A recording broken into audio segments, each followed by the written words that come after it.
I want you to think about the times that you made introductions to people. Maybe you're introducing a coworker to your spouse, or a friend from one area of your life to a friend in another area of your life. You likely say something like, Bob, this is Gene. Gene, Bob. Bob is one of the best copywriters I know, and Gene is a fantastic graphic designer. What you don't say is Bob, Gene, Gene, Bob.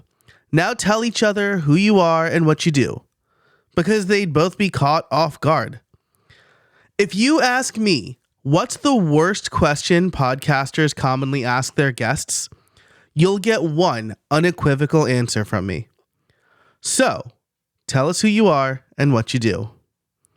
And while I've spoken about why podcasters shouldn't ask that question, if you go on podcasts, chances are you're still getting it. And that's what I want to talk about today. Welcome to Podcast Workflows, where you get daily tips to improve your process, grow your show, and maybe even make some money. Each week, I also do a deep dive into the process of the world's most successful podcasters and reveal their tools, processes, and systems to help you simplify the production of your own show and reclaim hours in your day. You can improve your own podcast production process by seeing how the pros do it. I'm your host, Joe Casabona, and today I want to talk to you about how to answer the question, who are you and what do you do? As a podcast guest, you need to turn this question into a way to stand out. So let's start with what not to do first. Perhaps the worst answer you could give is to rehash your bio. It's likely that the host already told people who you are, reading a provided bio or recording an intro after the interview. Plus, people can just read your bio. That's what makes this question so bad in the first place.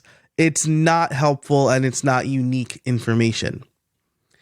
Instead, what you want to do is deliver value right out of the gate. What I try to do is tell a story that clearly illustrates how I help people, which means I need to know the topic and audience ahead of time. If we're talking about podcast sponsorship, I'm telling people about how podcasting saved my business. If we're talking about workflows, I'm telling people how I knew something needed to change when I completely burned out in 2020.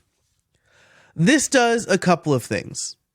It helps people learn a little bit more about me without me just rereading my bio. It makes people emotionally invested in my story. The people I help can empathize with the story I'm telling. And it illustrates the kind of transformation I can do for them. So how can you do this? The answer is tell a story.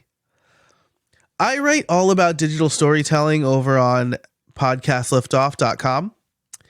But your goal is to tell a story of transformation, make the listener the hero, and position yourself as the guide. You want to communicate to the listener that 1, I see you.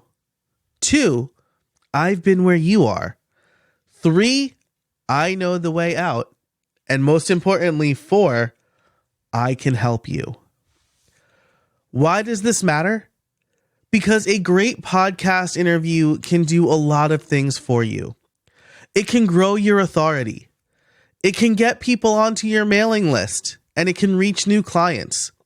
It could be a gold mine for creating your own content. But a bad podcast interview is basically just wasted time. It won't be good for the podcast, and it won't be good for you.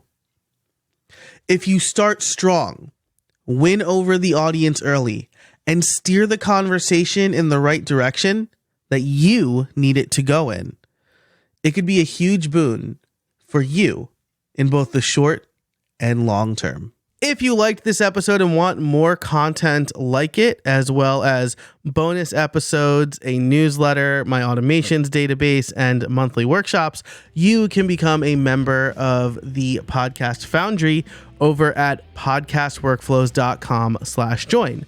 Or you can connect with me on just about any social network: X, Threads, Instagram, LinkedIn, even TikTok. I am Jay Casabona on all of those networks. Thanks so much for listening, and until next time, I can't wait to see what you make.